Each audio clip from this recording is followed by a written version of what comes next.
All right, good afternoon, everyone. It's Dr. Dan Ritchie, your co-host and president of Functional Aging Institute, back with another session. It's Friday afternoon, and this is a Kaiser sponsored session with Mac Calloway.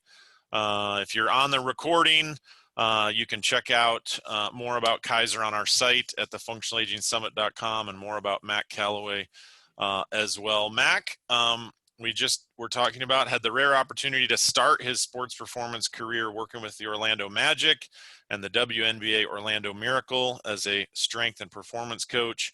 He also has hands-on experience with Division I athletes.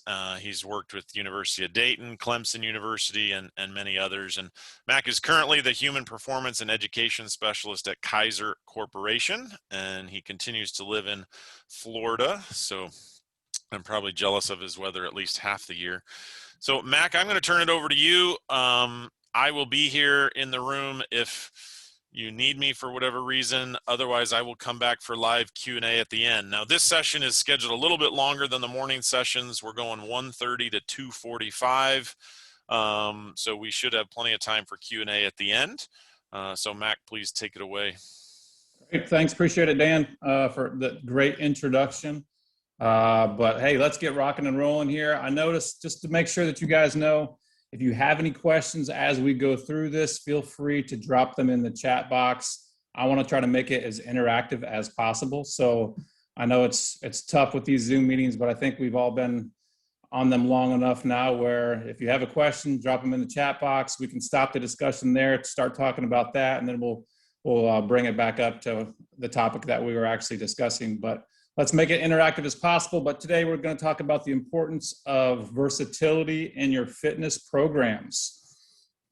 All right, here, let's see if we can get things rolling. So he did a great introduction for me.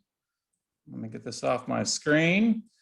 But like Dan said, I'm the Kaiser Human Performance and Education Specialist. I've been doing that for the last 4 or 5 years now. So I got my hands and my feet jumped right in. Prior to that, I have about 2 decades worth of experience as a collegiate and professional strength coach. Like he mentioned, I was fortunate enough to, once I graduated school, I got an internship with the Orlando Magic and the Orlando Miracle, which then led into a lot of other jobs, as you can see down here. If you can see my arrow, I was most recently at DePaul, which was as a director of sports performance. And then I was at University of Miami, Clemson University, Dayton. And then I did an internship at the University of Central Florida as well. So if you guys are within the strength coach world or the trainer world, you know you go where the job goes. And that's what I did. But now I'm settling down here in Florida. Like Dan says, we got nice, good weather down here. So come visit me at any point in time. I also work in the private sector with youth sports and performance training. So I got 2 young boys. So that sort of led me to that decision of, working with that population. But I've worked with all sorts of populations, obviously the collegiate, the professionals, the youth population. I've trained older adult population, weekend warriors, you name it. I've done it in the last 20 years. So hopefully we'll learn something here today. But in the chat box here, if you guys can see your chat box, I want to know a little bit more about who I'm presenting to. That will help me. Are you a person that just wants to go work out? Are you a trainer? Are you somebody that owns their facility? So go ahead and write that in the chat box if you don't mind, whether you're an owner, just a typical user, or a trainer, and then we can sort of dive into these sections as well. All right, we got one person come in with a trainer, owner and trainer, great. Because this is going to help me determine, when we start talking about the versatility of our programs, but it's not just about the programs, it's about program or versatility in your facilities as well. All right, let's take a look here. Carol, owner, trainer, 3 trainers, group instructor. Great. All right here. Well, let's keep on moving here. I know we got 50 participants in here, some of which are probably through Kaiser.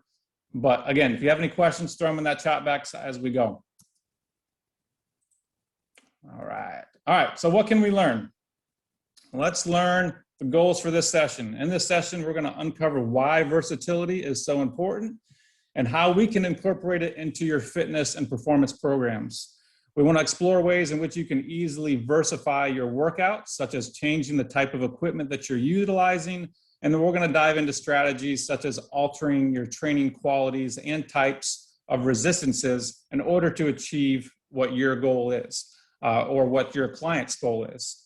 We're going to also learn a little bit about what the Kaiser platform is and how it can assist the performance coach in creating that useful and versatile program. All right, here. All right, so let's start with what is versatility? Versatility is the ability to adapt or be adapted to many different functions or activities. So we can see here we have our Swiss Army knife. Everybody's probably familiar with that versus just a regular knife. So our Swiss Army knife has lots of things. It's very versatile, right? We can cut, we can use a corkscrew, we have scissors, we have a saw, multitude of different things. And our regular knife, we can cut or we can stab something, and that's about it. So again, we got to look at that from that terms of, what versatility is and how can we utilize that as we move forward. All right, so let's take a strategic approach to trying to define what versatility is and how we can actually build that into our programs. We're first going to look at our target users. Who are our target users? Or maybe you are a target user. We want to identify resistance training platforms. What are they? We're going to look at what are the 5 trainable qualities. And I presented about this a while back with this FAI. And then what does the type of resistance matter? Or excuse me, why does the type of resistance matter? And then the Kaiser platform and pneumatic advantages. So we're going to hit all those things. All right, so let's take a start at looking at target users. Our target users are going to be general fitness. It could be your everyday person coming off the street. We could have somebody coming in looking for weight loss or building muscle mass, or maybe they want to get stronger. Maybe they're an athlete working in the sports performance world. We might have older adults coming into the facility, or maybe you're an older adult yourself. We have weekend warriors. Maybe somebody's playing golf or tennis or something on the weekend, and they want to try to have their program designed specifically for that task. And then also adolescents. And then, like we said, sports performance, which was really my go-to for the last 20 years or so. All right. So what do these all have in common? That's what we need to look at here. And they all have in common that we know that 50% of new members will choose a facility solely based on the location. So if it was me, and right now I train out of my home because that is very convenient for me. Prior to that, we have a gym at our community where we live, so I was training there. So again, depending on what your needs are, what your clients' needs are, we know that 50% of the members are going to choose it on the location itself. 35% will choose the facility based on your fitness equipment. So again, depending on what type of equipment you have, if I went somewhere and they only had selectorized pieces of equipment, I'm most likely not going to go there because I want to make sure that my program is versatile. I want to make sure that I have lots of different things that I can choose from and how to train in order to become better for my specific goals. So the same thing goes for those clients or those members that are coming to your facility if you're not a member itself. We know an increase in the versatility of your equipment can equal a few things. It's going to increase in new members. So if you have a multitude of things from an equipment standpoint, you might have more members come in. For me, in the last 15 years or so, I utilized it as a recruiting tool. So not only am I recruiting athletes,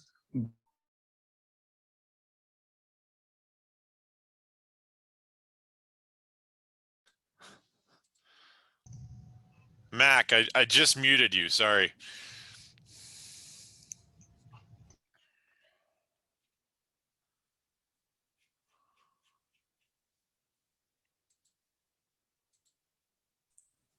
Can you guys hear me now? Yep, that's better.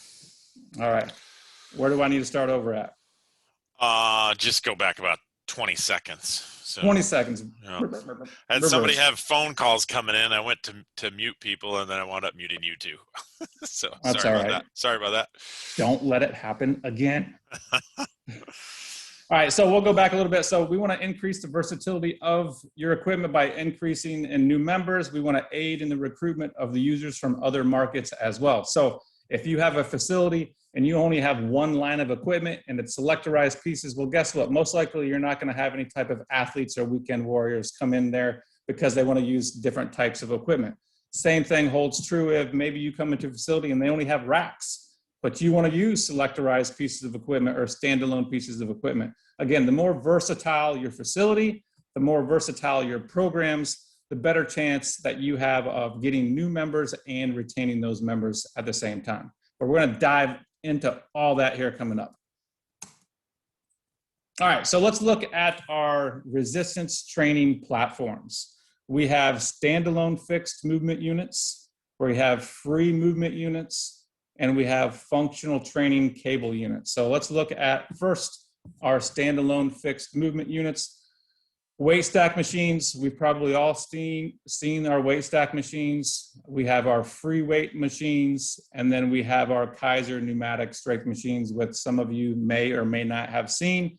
And we'll discuss what pneumatics is after a little bit further in the presentation of what the differences are between working out with iron versus pneumatics. All right, so in our standalone units, there's advantages and then there's disadvantages. So let's take a look at our advantages of our standalone units.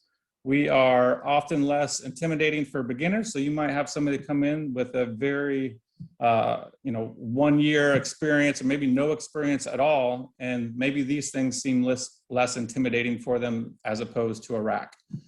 We have controlled movement pattern that reduces the technical proficiency to execute that movement.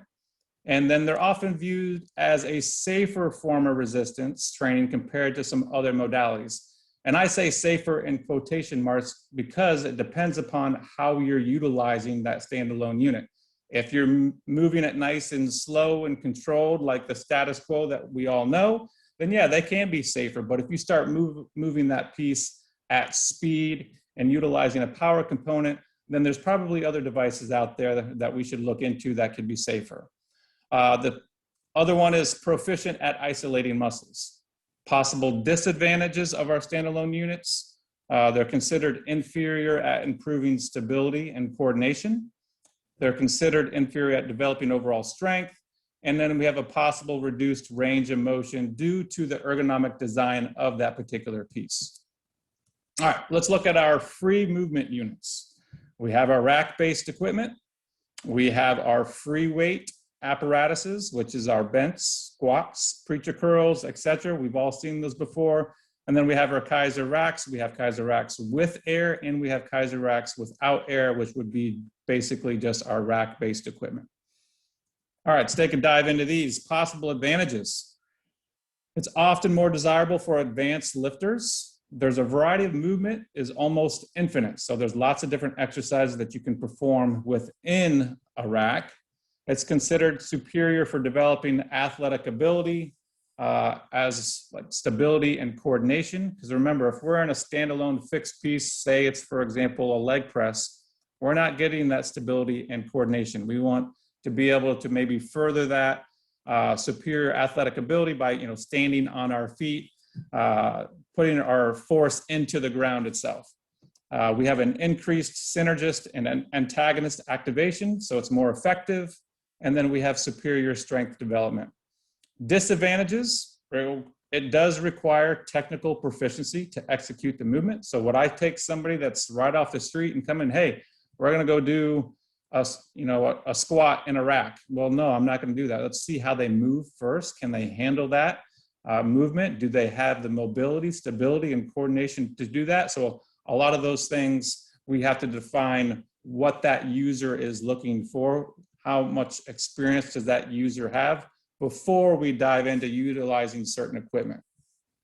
We want to look at the safety issues with the untrained participant, like we just discussed, and then we can talk about the space allocation. Depending on how much space your facility has, racks take up a lot of space. So depending on how much space you have, it's going to define what your facility may look like and what equipment that you actually might use. All right, functional training cable units. We have our weight stack cable apparatus. We've all seen those. Kaiser functional trainers. I got one in my house. It's amazing. I love it. Kaiser performance trainer is very similar to the functional trainer, but it just is bolted onto a wall or a column, and the cable slides up and down. We have our possible advantages: maximal range of motion on all 3 planes of direction. So I can't stress enough from a training standpoint of we want to work in that sagittal, frontal, and transverse planes. So this is a great tool for that. The ability to mimic any movement pattern for special strength purposes. And it can be used as total body trainer for beginners as well. So we can perform all different types of movements. And then it's virtually unlimited number of potential exercises. I think we filmed at Kaiser something like 100 and something exercises for the rack and the functional trainer. I think it was like 153 exercises that we filmed on all those pieces. Possible disadvantages: that's typically low resistance capabilities present, has issues with developing overall strength with our advanced users. And then it's sometimes viewed as an auxiliary or ancillary modality. All right, so we've discussed, what type of users that maybe you are, or maybe what type of users that are coming into your facility. We've discussed what types of equipment that you may be looking to purchase or that you have in that facility. And all those things can determine what type of user is going to walk in that door. If they don't have the equipment that you want, they're not going to walk through that door. Maybe they'll walk in once, they're going to walk right back out. Same thing holds true with the types of training that you want to have in mind for that particular user. So let's dive in a little bit to the 5 trainable qualities. Again, we want to try to make our facility versatile. We want to make our programs versatile at the same time. So we know statistically, exercise adherence is highly correlated to membership retention. So the variability of training is scientifically linked to exercise adherence. So the more variety you have within your workout program, the more people are going to adhere to their exercise program. And if they're adhering to their exercise program, guess what? They're going to come back to your facility. And that's what we want. We want member retention. We want the user's attention. We want them to be able to be active. We want them to have that full life of whatever they want to choose to do, that they're capable of doing that. The success of any exercise routine is dependent on targeting the qualities we're trying to improve by implementing training themes designed to improve that desired adaptation response. And then, so we're going to go into these 5 trainable qualities. I've done it once before, but I think it's worth a good review for everybody out there. And for all you trainers out there and you coaches, hopefully this is review, but if not, hey, we're all here to learn something. So we're going to discuss 5 trainable qualities, which are strength, power, speed, muscular endurance, and muscular hypertrophy. So in my opinion, depending on what that client's goal is or that member's goal is, maybe they come and say, well, I want to get stronger. Well, first you got to define what stronger is for them. A lot of times, well, I want to get stronger is they come in and they want to do 3 sets of 12 repetitions at a very light resistance that they're moving really slow. Well, are they going to get stronger? Yeah, they're going to get stronger, but from a standpoint of science, strength is like closer to your 1 repetition maximum. So we want to be working with heavy loads with very few reps. And we're going to break all these down. What they're talking about when they say, I want to become stronger, if they're doing 3 sets of 12, they're really doing more of hypertrophy, muscle building type of workouts. And again, I can't stress enough of, we want to try to train all 5 of these trainable qualities at some point in time to introduce a new stimulus so the body adapts to that stimulus and responds. Let's take a look at the chat box real quick here. All right, so we've been them. All right, so strength, power, speed, muscular endurance, and muscular hypertrophy. How are we doing so far? Everybody good? Great. We're going to keep moving. If you have any questions, put them in the chat box. All right, so what is strength? Max strength development is a theme used to develop high forces at relatively low velocities. So we know an improvement in max strength would correspond to an increase in a 1 repetition maximum. So we're going to break these down each individually. We're going to go with reps, 1 to 5 reps, working sets, anywhere between 4 and 10. So you're going to see, whoa, man, that's a big difference between 4 and 10 sets. Well, maybe you're doing 4 sets of 5, or you could be doing, 1 repetition at 10 sets. So there's a difference there.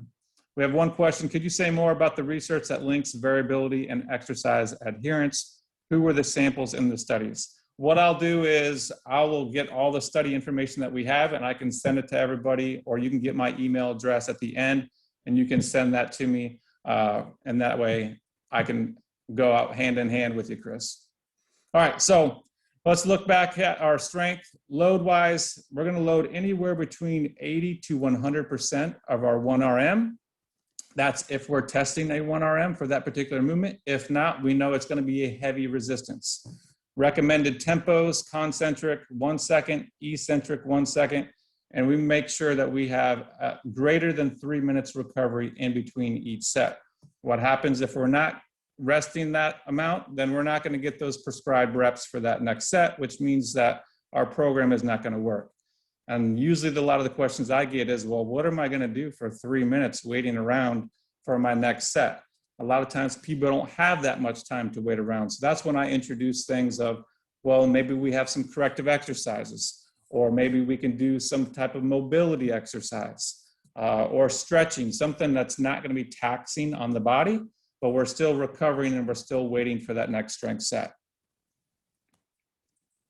All right, let's dive into power. Max power is a theme used to develop power at the resistance that creates the greatest wattage output within a given exercise.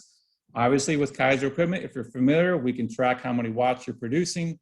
If not, you don't have that piece of equipment, we know that we need to try to move things at a faster speed. And when I say fast, it doesn't, fast is different from one person compared to the next person. If I'm working with an elite athlete, their power output is going to be a lot higher and they're going to be able to generate a lot more velocity than maybe somebody as an older adult population. But fast for that older adult population just could be standing up out of a chair is fast to them. And that's power, and that's fine. It should be noted that any set should be terminated if the power output drops below 90% on 2 consecutive repetitions. Again, that's if you're utilizing Kaiser equipment. We have that ability to see what percentage of each repetition is compared to your peak watts. Let's break it down. We have 3 to 6 reps, 3 to 9 working sets, and then our load is our Kaiser optimal power resistance, which is KOPR, which is just a testing protocol that we can do on any one of our pieces of equipment. And then we have our recommended tempo, concentric, as fast as possible. Again, we want to be explosive through that. But again, we want good form, good technique while we're doing that, and we want to feel safe and comfortable. Am I going to introduce a power program for somebody that's never done anything before? No. First, let's get comfortable with the piece so they can get comfortable with the movement, and then we can start eventually adding some speed to that particular movement. Eccentric wise, 1 second, and then recovery time greater than 2 minutes. All right, speed. Max speed is a theme designed to increase limb speed at low forces. So when I say speed, it's not running speed. It's not that. It's about limb velocity. So we want to incorporate ballistic movements, and that can enhance things with this theme. And then ballistic movements target elastic and reactive capability. So a lot of times when I'm talking to, depending on the population, it's reaction time. It's like being able to react to something. You're moving quickly. We have to reach for something. Our arm velocity has to be increased. Any set should be terminated if the power output drops below 90% on 2 consecutive repetitions. And then notice our rep schemes here. We're at 5 to 12 reps. Our working sets are anywhere between 3 and 9. And our load, notice it's a lot lighter. It's 33 to 60% of our KOPR. Our recommended tempo, again, if you're not utilizing Kaiser equipment, it's going to be a very light resistance that we can move at high speeds. And then concentric, again, fast as possible, eccentric 1 second. And the same thing holds true with our recovery time is greater than 2 minutes. All right, muscular endurance. General strength endurance is a theme designed to enhance general muscular endurance. So an increase in muscular endurance would correspond to an increase in muscular work capacity. So this theme is often modified into like circuit form. So you've seen circuits, you've seen maybe some HIIT training, high intensity interval training. All that theme is for muscular endurance. So you have reps of anywhere between 12 and 20 reps, or it could be 20 to 40 seconds, depending. It could be time-based, or it could be, AMRAP, as many reps as possible, given that during time frame. Working sets anywhere between 2 to 4. The load is anywhere between 50 to 70% of our 1 repetition max. Again, moderate resistance there, right? Light to moderate. Recommended tempo, 2 seconds on the concentric, 1 second on the eccentric. Recovery time could be anywhere between 45 and 90 seconds. Again, I've seen people with even less time where they're just going from one exercise to the next in a circuit fashion. Again, it's more of like a HIIT type of training. And then last but not least, we have muscular hypertrophy, muscle building.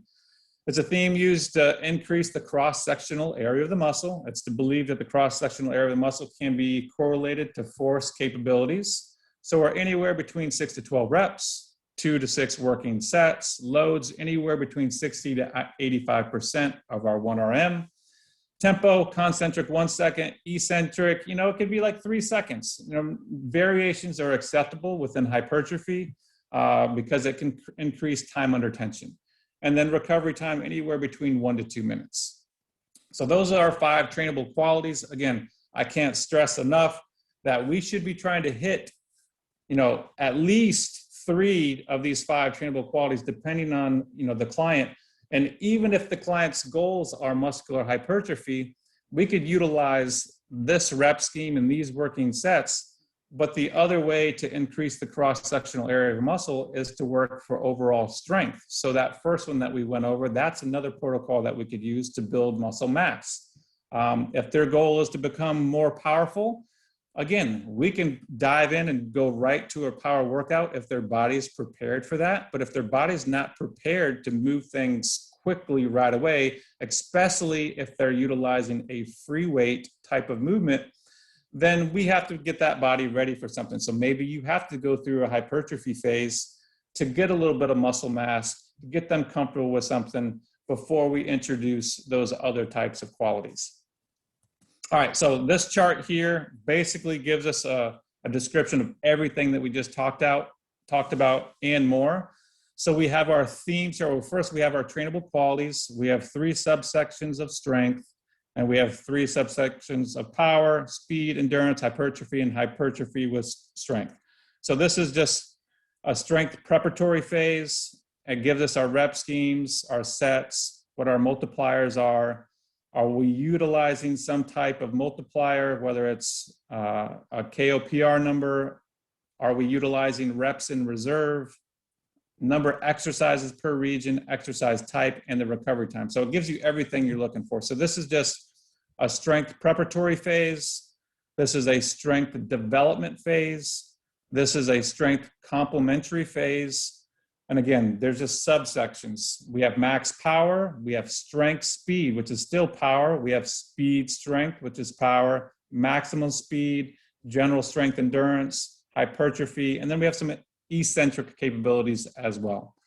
So it's a great chart for you guys to have. If you want a copy of it, again, get my email at the end of it and I can send it to you, but you'll have a copy of this presentation as well. All right, let's take a look at some of the Kaiser pneumatic advantages and what does science say about all this? We talked about, again, just a quick review of the users that come into your facility. What are the users? What equipment are those users utilizing?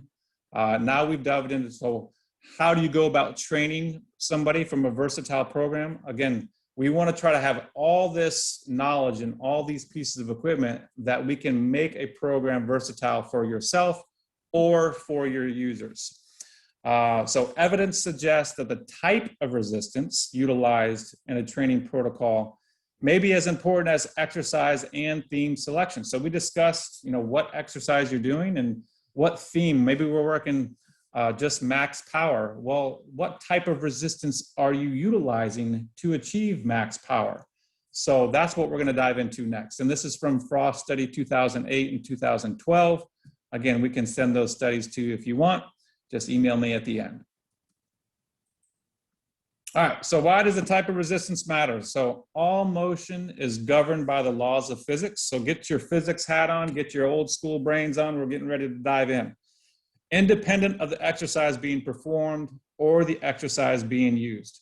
So however, the degree to which the governance affects the associated kinetics and kinematics, so example, force, power, velocity, acceleration, and muscle activity is dependent on the resistance type. And again, that's from Dr. David Frost.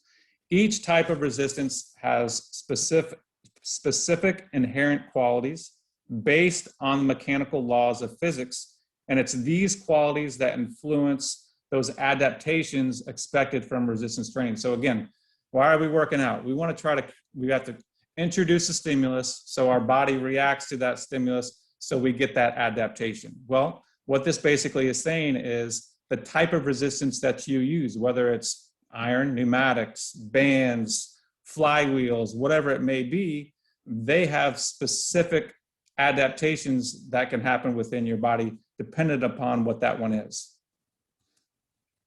All right, so let's break this down a little bit. Let's go over the status quo. We all should know what the status quo is, but traditionally most resistance training protocols have utilized mass as the primary method to create resistance. We've all seen dumbbells, we've all seen free weights, we've seen selectorized equipment, etc. And it can be an efficient form of resistance when used to train primarily for improvements in maximal force production, which is that absolute strength that we talked about, and muscular size and hypertrophy. So what do those two have in common? Power and hypertrophy. It's because the velocity doesn't matter on those. So it's a result of the movement velocity being really slow on those particular movements. The inertia that's involved with mass is the enemy of speed. So utilizing mass for speed or power improvements is simply an inefficient medium, and then we have the science to prove it. So that's what we're going to go over a little bit about now. All right, so what is Kaiser's pneumatic technology? So if you're not aware, pneumatic simply deals with the mechanical properties of compressed gases or air. Compressed air is used to create a pure form of resistance, pure because Newton's laws of motions do not govern the resistance, as is the case for a mass-based resistance. So basically, pneumatics can be described as a low mass and low inertia form of resistance. All right, so to explain that a little bit in better detail, Dan, let me know when I play this video, if you don't mind, if the sound is working for you guys. We've modified a simple leg extension machine so that the left leg is using traditional iron weights and the right leg uses Kaiser's system. Yep, working great. We further modified this machine by adding a force transducer to measure the actual force being applied, along with a position transducer to measure the flexion of the joint. This allows for an accurate, real-time comparison of these two resistance methods through the entire range of motion. Now, we're going to start out slow. As both legs move through the range of motion, we can see that the force and the flexion are pretty much identical. If you're going to train slow, it's obvious that you don't need Kaiser. Traditional resistance of moving physical mass is good enough. Now, let's introduce speed into the movement. First, the iron side. When moving at a faster speed, the iron side shock loads the joints, tendons, and ligaments at the onset of the motion because, as we know, it takes a lot more force at the beginning of our movement to get the mass moving. The variability is now working against us. And as this mass gains momentum, that mass ultimately gets lighter. And when we move at this speed, that mass starts to come right off our foot.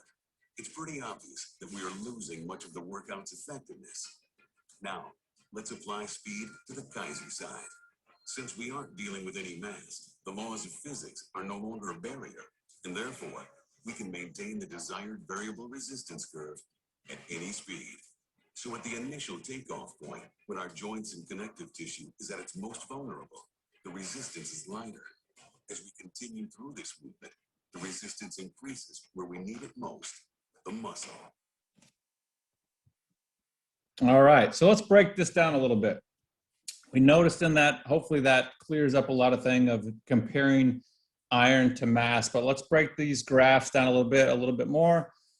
On our horizontal axis here, we have our flexion in degrees, and on our vertical axis, we have the amount of force that's required. So this is 4 seconds out and 4 seconds back.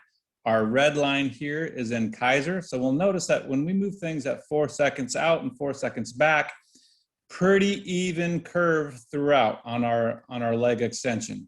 But when we start moving things a little bit faster, this is a 2-second look out and back. You can see a little bit more force has to be applied at the onset of the motion. And then there's a little bit of drop off. But then we start moving things a little bit faster and we got a 1 second count. Now you think of things, well, a 4 second count. 4 seconds is a long time when you're doing something. So if you're there and you stand up out of your chair and you say, hey, we're gonna stand up out of our chair at 4 seconds, 1, 2, 3, 4, that's a long time. And we don't move that way in life. So if we don't move that way in life, to me, why are we gonna train that way on a consistent basis? That's what we were always taught way back when is, you know, the 1, 2, 3, 4, 1, 2, 3, 4. Well, we don't live that way. So from my standpoint, why are we gonna train that way? We live more in that 1 second count or even a half second count when we're doing something. So we'll notice here our flexion and our force, the amount of force that we need at the very onset of that movement is a lot higher because we have to overcome that inertia, right? We have to overcome inertia to get something moving. So a lot of times I'm trying to explain this to people and they still don't grasp the concept. So I suggest, hey, let's think of that you're on a scale. You're standing on a scale and you're standing there nice and still. Okay, I weigh 170 pounds. So that 170 pounds is right there and it's not moving. But once I start moving and say I want to jump on that scale and I push through the ground to jump, I have to create more force to get my body moving. So that scale jumps up more than 170 pounds.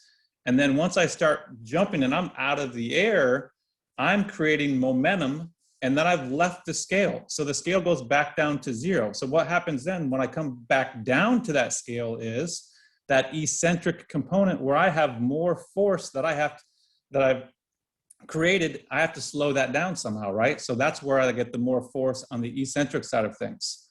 And that's what we can see in this half second rep out and a half second back where I have to create a lot of force. Boom, I'm pushing down into that scale. I jump up and I've created momentum and now I come back down and I land on that scale, another high force capability. Is that the safest way to do things? I don't think so. I think there's a safer way to do it. And you can see in this nice smooth curve here what Kaiser does for you. No matter how fast you move it, it's going to be a nice constant fluid curve throughout. So hopefully that makes sense for you guys. All right, so why does the type of resistance matter? Let's discuss a little bit more about inertia. I know we're all excited to hear about it. Inertia is the property of matter that is outlined in Newton's first law of motion. It's otherwise known as the law of inertia. And it's simply the tendency of a body to resist movement unless acted upon by an unbalanced force. So it's different than gravitational force because that pulls an object down to earth.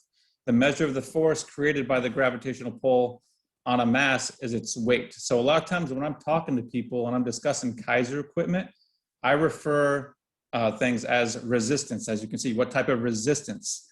I'm not saying weight. Weight to me refers to a gravity-based massed system. So I'll use load or resistance instead of that. We know that the more mass an object has, the higher its inertia. Just like if I weighed 300 pounds and I'm trying to jump on that scale, I have to create a lot of force down into that scale to get off that scale to keep it moving. And then obviously the harder it is to move. Pneumatic resistance is said to have that low inertia because only the piston and linkage system are governed by the Newton's first law. So what we can see is a mass-based resistance is high inertia and pneumatic-based resistance is a low inertia. All right, so a pound is not always a pound demonstration. That's one of the things that I do when I go talk to people when I'm in person is I'll take a 5-pound plate and I'll say, well, how much does this weigh? You know, I'll put my phone up and say, well, how much does this weigh? And everybody says, well, it's 5 pounds. I was like, well, is it always 5 pounds? You're like, well, yeah, it's always 5 pounds. Well, hopefully now that you've seen this demonstration and you've seen the video, it's not always 5 pounds. It's only 5 pounds when it's at rest. Once we start giving a mass any type of movement, the forces have to increase to get it going, so it weighs more than that. And that's because we're looking at the law of acceleration. So once in motion, the changes in speed of movement cause this weight to change. So we know that through Sir Isaac Newton again, and he demonstrated this in his second law of motion. So that basically states that, you know, a changing force is proportional to the mass or weight one is being lifted multiplied by the acceleration or the rate of change of speed. If I'm trying to move something really, really fast, I'm going to have to create more force to get it to move that fast. If I'm trying to move things really slow, I don't have to create as much force. So the faster you try to accelerate a mass, the more force is required to move that object. And that's just because force equals mass times acceleration. I told you guys this was going to be some science in here and some. All right, so again, the force and muscle activation killer, what we like to call, or what I like to call, momentum. So momentum is simply the product of mass and velocity. You need to move to have momentum. We've discussed that. Another example I give is if there's a car in front of me in neutral and I'm trying to push that car, at first it's really hard to move that car because I have to overcome inertia to get that car moving. But once I have that car moving that's in neutral, it feels easier. I've created momentum. So if two objects are traveling with the same velocity, the object with the larger mass will have a greater momentum. So a mass-based resistance has great momentum, and pneumatics has trivial momentum. So a key concept to remember in all this is, you know, with momentum, it's harder to stop an object with greater mass, and it will be even harder to stop because of greater momentum. So an additional consequence of momentum is its direct correlation to a reduction in force application and muscle activation. So think of it, you know, we're pushing that car and we get it moving. Well, we're not having to push very hard, right? Once it gets moving. So we've lost some of the workout's effectiveness when we're doing that. If we're utilizing a pneumatics, Kaiser pneumatics, no matter how fast you push it, it's going to be a constant tension on that functional trainer, on that piece of equipment, no matter the speed that you're moving it. So we have a little bit greater activation of that muscle. All right, so let's look at some of our Kaiser resistance training platforms. Consists of 3 lines of equipment. Strength machines, we have our Infinity series, and we have our Kaiser racks. And then each piece of equipment is designed with our Kaiser's dynamic variable or linear resistance. So maybe you're asking, what is dynamic variable resistance? Well, we're going to show you. It's based on the anatomical science in which your ability to produce force varies throughout a range of motion. Again, all it is a variable resistance. The resistance changes or varies throughout the range of motion. And we do this because your body is stronger and weaker depending upon that particular movement. So at certain points throughout a range of motion, you're stronger or weaker due to a mechanical leverage advantage or disadvantage. So ideally, you want the neuromuscular system to work at its maximal potential throughout every point in the range of motion, no matter what the speed is. So to accomplish this, we applied more resistance where you're mechanically stronger and less resistance where you're weaker. And that's where your joints and connective tissues are most vulnerable to injury. So it makes sense. So as you've seen in the Warrior demonstration, you know, the variable resistance curve utilizing mass, they only hold up to doing 4 seconds count, like a 4-second out and a 4-second back. Once you start moving things at a higher speed, that curve breaks down. So let's define what our types of resistance curves are. We have our flat resistance curve, which allows for the same resistance throughout the entire range of motion on both pulling and pushing movements. And a flat resistance curve on a pneumatic platform provides the same forces regardless of velocity. So examples of equipment with flat curves are our functional trainer, our performance trainer, and our racks. Again, you got to think of something from a standpoint, okay, on a functional trainer, if you've been on it, you can push or you can pull. So any pushing movement, really, you're going to be more susceptible to injury here on a pushing movement, which is harder here, and then it gets easier as you go out. So we're going to discuss what type of curve that is. But then on a pulling movement, you're actually stronger out here and you're weaker here. So it's two opposing ones. But with the functional trainer, you can push, you can pull, you can lift, you can chop, you can do whatever you want. So it can't have an ascending or descending or compound curve associated with it. So that's why we make it a flat curve, because you can do so many different types of exercises with that piece of equipment, or with those pieces of equipment. With our ascending resistance curves, that allows for a greater resistance at the end of a pushing movement, such as the bench press or a leg press. So again, leg press, it's harder here. It's going to be easier as you go out. So we're able to increase that resistance as you push away from your body. Descending resistance curves, just the opposite. That's any type of lat pull down or pulling motion. Again, it's going to be a light to a heavy. And then our compound resistance curves, which we saw, this should look familiar to you. Nice compound curve here. That's on our leg extension, leg curl, bicep curls, that type of movement where it goes from a light resistance to a heavy resistance back to light. And all these are geared because the mechanical advantage and disadvantage of your body. And it holds true for everybody. It's not just because you in particular, it's just how we are constructed as humans. All right, so let's take a look at the summary of advantages really quick. Again, remember, this talk was about versatility. We went over lots of different things. We went over equipment. We went over what types of users are coming in. How can we train for those people with, the 5 trainable qualities? And then we discussed the types of platform and the types of resistances that you could actually choose from as well. Again, we defined more of the iron and the pneumatics. But again, there's different ones out there. There's bands, there's chains, there's, flywheel capabilities, all those things that are out there that you could choose to use for that particular client or user or yourself to create versatility within your program. And one may be better than another one. So you have to make sure that you're doing your research on, if it was me and I'm working for speed and power, I'm utilizing Kaiser equipment, no doubt, if I have access to it.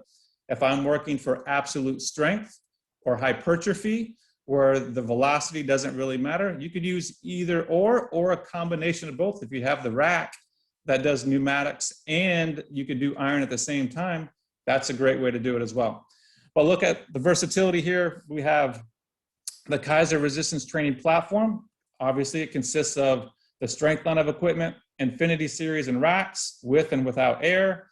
We can move things at any speed. So the pneumatic resistance system allows for training at any speed on all the Kaiser lines of equipment. We talked about all the 5 trainable qualities and how you want to basically train or have your clients train or how your members train.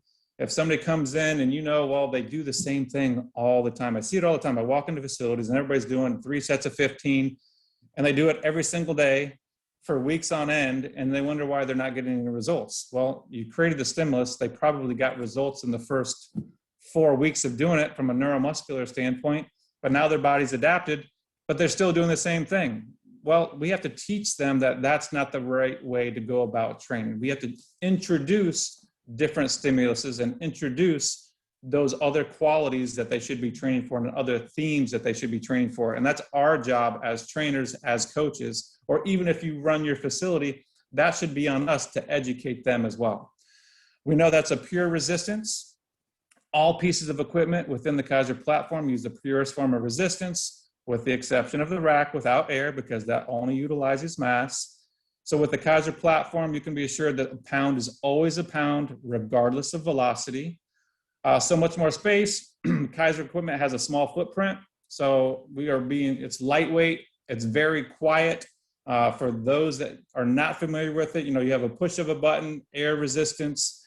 I have my equipment on the 2nd floor because it's not that heavy. We're not dealing with masses up there and we're not banging weights down on the ground. And it's quiet. So depending on what your facility is, we've had some times where maybe you're putting equipment into a condo unit or you're putting something in that's next door to someone else and they don't want to hear all that noise. This gives us a little bit more of an advantage because it's very quiet. And it's a solution for every application, whether utilizing the rack, functional trainer, or machine. It's truly functional. It's not truly functional unless the movement can be performed at the speed of life. So we touched on that a little bit of, we don't live in that 4-second count, so why should we train that way? Let's look at the usability. Ease of use, push of a button, positive, negative to increase or decrease that resistance. Spotless. So during an eccentric overload, no partner is needed for assistance of unloading or loading that resistance. So depending on if eccentrics is right for you, if your body is prepared for that, that's one way to increase hypertrophy, increase the muscle size or hypertrophy is utilizing eccentrics. We can easily do that with a push of a button. And then every increment counts. Again, if you're working in the older adult population and we don't have that selectorized piece where it's, 5 pounds or, a 10-pound increment, we can adjust that to 1-pound increments on our racks and strength machines and like 1/10 of a pound on our Infinity series. So we can dial up or dial down the resistance very easily. That instant feedback of our power display, we track reps, peak power, and a percentage of peak power. Easily implementation, so we can add Kaiser equipment to your training program and facility. And it doesn't mean that you have to go clear cut, hey, all Kaiser equipment in there. You can add this, again, just as another tool for you to utilize. Or maybe you have one line of equipment in your gym and it's all selectorized pieces. Well, it might make sense to put a line of Kaiser equipment in there so you create that versatile environment to attract those different types of users that want to come into your facility. X, Y, and Z, Infinity series and racks will allow training in all 3 planes of motion. Again, I see many people just training in that sagittal plane of motion, and they're not doing any types of transverse or frontal plane. That's a big mistake in my opinion. And then again, eccentricity, Kaiser's pneumatic technology allows for the concentric and eccentric loading of our muscles. All right, let's look at safety and education really quick. Less stress, through a rigorous focus on the biomechanical design and human interface. Remember, we talked about those curves, ascending, descending, flat curves, etc. We're able to put the resistance where it really matters. And, we don't want to put the resistance somewhere where it's potentially not a safe means of doing something, especially when you're moving something at speed. And then we impart knowledge, with our education team, trainers and instructors. We're quick with the certification skills, tools to ensure that your clients train the right way, enjoy greater results, and keep coming back for more. And that's really what our job is as trainers. Is we want them, one, to come back. We want them to feel good about themselves, but we want them to get results, and we want them to get results safely. So just keep that in mind when you're designing your programs, designing your facilities of, what markets do you want to go after, or do you want to go after all the markets? How versatile can you make your facility? How versatile can you make your programs? And then that will cater to like what types of people are going to come into your facility.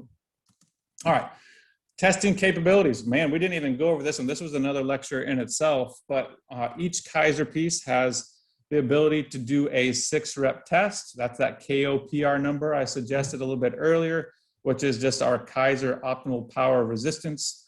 So for example, on our leg press, we can take a member through a 6-rep test and determine exactly what resistance that they should be training at for power. And then once we have that, we can determine how many watts did they create at that resistance. So that gives us some baseline data to use that we could retest over and over again. Zoning in, utilizing the KOPR, again, to determine that max wattage. And then we have another piece of equipment that's the Air 420 software package, which basically gives us a photo of a unilateral comparison of the force velocity profile of that particular user. So if you're in a rehab setting or a medical setting, this is a great piece of equipment. We were just up at Indiana University and tested some of their athletes, looking at that unilateral difference between right side, left side. How much power were they producing from each side? How much speed were they producing? What was their velocity, et cetera? What was, all the different things that you could potentially want to see. Our Air 420 software has that ability to do that. And then we can talk about iron versus air. regardless of the way you tested for strength, whether it's, you know, a 1 rep max, whether it's a 1 rep projected max, or maybe it's a, hey, it feels heavy, that's dependent upon that user, right? You might have somebody that wants to come in and has a long period of time that's been training that can do a projected 1 RM. So we can really dial in from a percentage standpoint. But then you might have somebody that's in there that's an older adult that has not done things in a while. I'm not going to 1 rep max test them. So we just try to find out what's light for them, what's medium for them, and what's heavy for them. And then we can train accordingly. Then we can start diving down into the numbers a little bit more. Let's see here. Let's look. Do you have a database listing facilities which use Kaiser equipment, fitness facilities, physical therapy facilities, and sports complexes? Very good question. I think from a standpoint of, we have sales reps in each area that they would have that information in their area in regards to, so what you can do, Ann, is email me and I can get you in touch with the representative for that area, and they'll be able to direct you to see who has equipment within your area that you can go check it out or go use it, if that answers your question. But if not, email me anyways. I'll be happy to answer anything you have for me. All right, let's see what we got. Final thoughts. Man, we flew through that. What time is it? 2:27. Actually, we're right about an hour. So we discussed our target users. We identified the resistance training platforms. What are the 5 trainable qualities? Why does the type of resistance matter? And then the Kaiser platform and pneumatic advantages. Again, if I stress anything at all, is, you know, create the environment to have a versatile place for your users, members, yourself to go to. If you're looking for a facility to go to, think of, okay, well, what do you want to train? How do you want to train? And then pick your facility based upon that. If it's not location based, obviously, again, mine's at my house, but I have Kaiser equipment, so I can train all 5 ways, and I'm happy to do that. But I appreciate everybody's time. I appreciate you, Dan. But my email address is here, macc@kaiser.com. So macc@kaiser.com. If you have any questions, want any material, just want to chat, just hit me up. I'm here for you guys. Obviously, I do a lot of these Zoom sessions, but looking forward to hearing your feedback so we can open up to any questions. You can put them in the chat box, whatever you have, or we can do it live. So Dan, let everybody in. Yeah, awesome. Thanks, Mac. I see Alistair's in the room as well, or at least he was there briefly. Anne asks an interesting question, and if Alistair's still in the room, that would be good. Do you have a database listing facilities which use Kaiser equipment, fitness facilities, physical therapy, sports performance complexes? Any sort of info on that?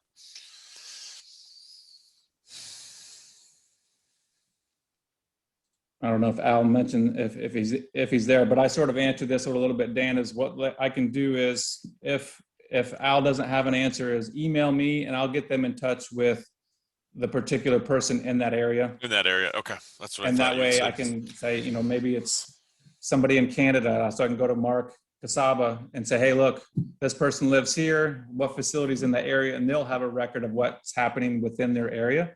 But we might have a database as well. I'm not sure about that. Okay. All right. What other questions do we have for Mac? And if you want to turn your camera on and turn your microphone on, feel free. That's totally acceptable. I'm going to stop the share so we can see everyone's face. Yeah.